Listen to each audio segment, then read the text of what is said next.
எல்லாமே எதிராக இருந்தாலும்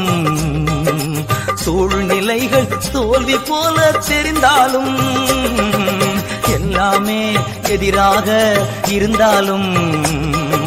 சூழ்நிலைகள் தோல்வி போல தெரிந்தாலும் நான் கர்த்தருக்குள் மகிழ்ச்சியாயிருப்பேன் தேவனுக்குள் களி கூறுவேன் கர்த்தருக்குள் மகிழ்ச்சியாயிருப்பேன் தேவனுக்குள் களி கூறுவேன்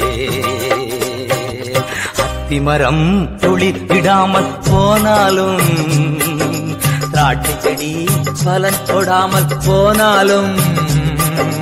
கர்த்தருக்குள் மகிழ்ச்சியாயிருப்பேன் என் தேவனுக்குள் களி கூறுவேன்